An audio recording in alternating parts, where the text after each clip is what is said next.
Assalamualaikum warahmatullahi wabarakatuh. Waalaikumsalam. Nama kakek Mustamar, nama cucu siapa?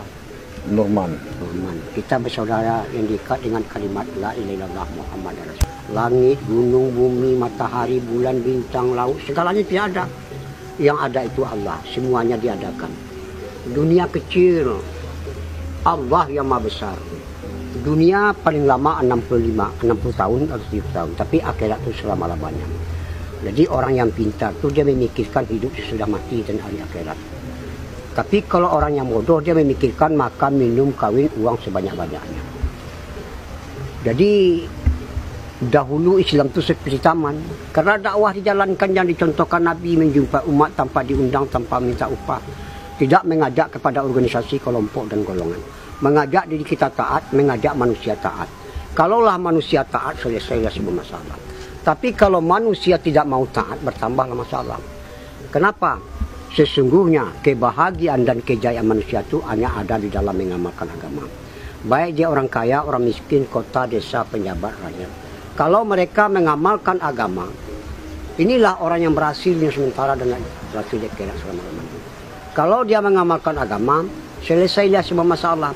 Tapi kalau mereka tidak mau mengamalkan agama, bertambahlah masalah. Dan sekarang Islam itu sudah seperti hutan belantara. Kenapa? Karena dakwah sudah lama ditinggal.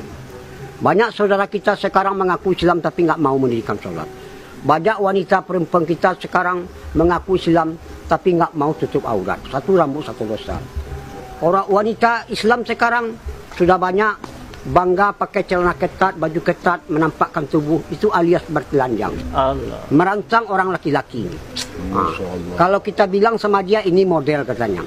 Ini salah siapa? Ini bukan salah penjajah, bukan salah ulama, bukan salah ustadz, bukan salah kiai. Ini salah kita karena kita tidak mau lagi menghidupkan dakwah.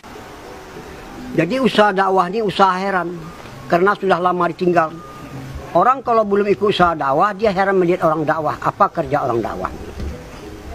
Tapi kalau orang sudah ikut dakwah, dia heran melihat orang tidak mau dakwah. Tidak ada pekerjaan yang lebih besar dari pekerjaan dakwah. Kerja dakwah ini kerja Nabi. 124 Nabi dan Rasul kerjanya dakwah. Mengajak manusia taat kepada Allah. Ucapkanlah la ilaha illallah. Kamu akan sukses. Kamu akan berjaya. Jadi hakikat la ilaha illallah taat kepada Allah. Barang siapa taat kepada Allah, dunia akan berkhidmat kepada Allah.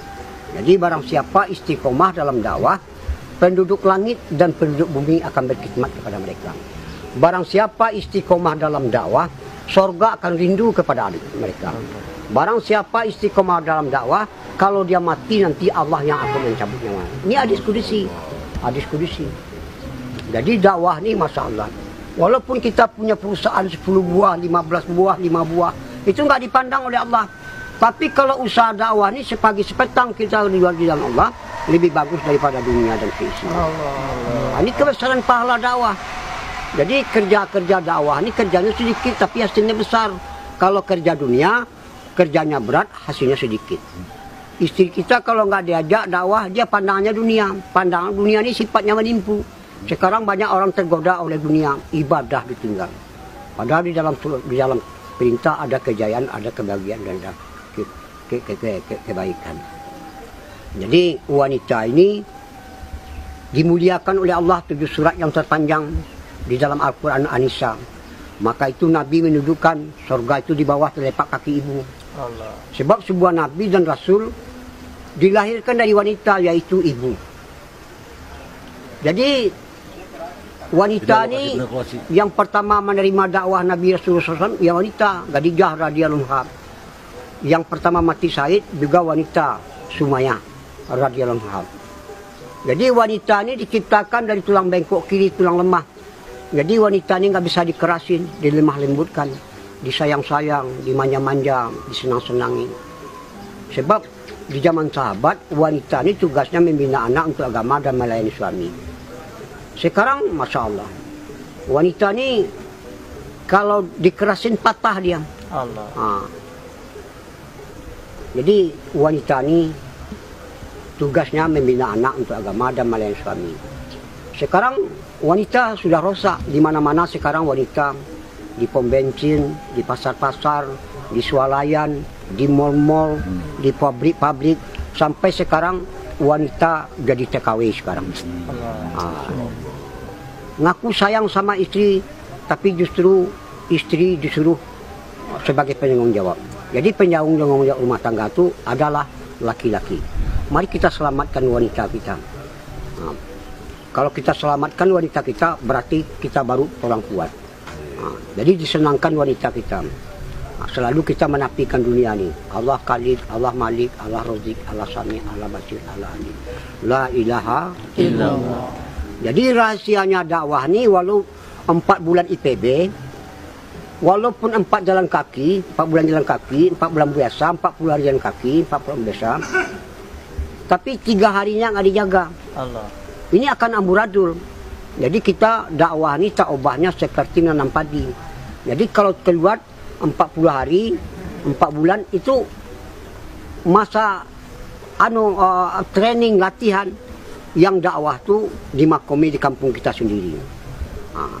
Jadi kalau dakwah, kalau kita keluar dakwah dikencangi, kalau dimakomi akhlak dinampakkan khidmat. Jadi mudah-mudahan semua kita ajak orang ikut dakwah. Jadi kalau orang sudah ikut dakwah, dia menjadi orang kaya. Sebab orang Eropa nggak punya pabrik, PT, perusahaan, dia nggak bisa keliling dunia. Paling-paling dia bisa keliling dunia tinggal di hotel berbintang 5. Kalau orang dakwah, dia nggak punya apa-apa, tapi dia bisa memperjuangkan agama ke seluruh dunia. Allah. Tinggalnya di taman sorga, yaitu di rumah bintang bulan, di rumah Allah.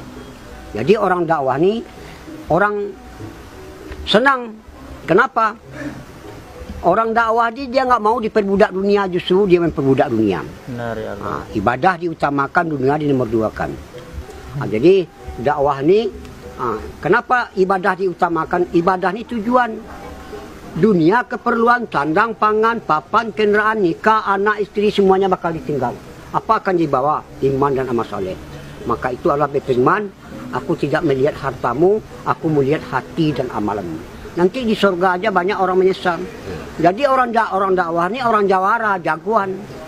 Dia nggak mau tahu siapa, mau tentara, ABRI, mau polisi, mau preman, apa saja lapisan masyarakat dia datangi, diajak supaya ikut usaha dakwah. Jadi kita, sebab dakwah ini tugasnya 3, ta'aruf, ta'aluf, targhib, dan taskin. Insya Allah kita semua ikut dalam usaha dakwah. Insya Allah. Kita tutup dengan doa para majelis. Subhanallah wa bihamdihi. Assalamualaikum warahmatullahi wabarakatuh.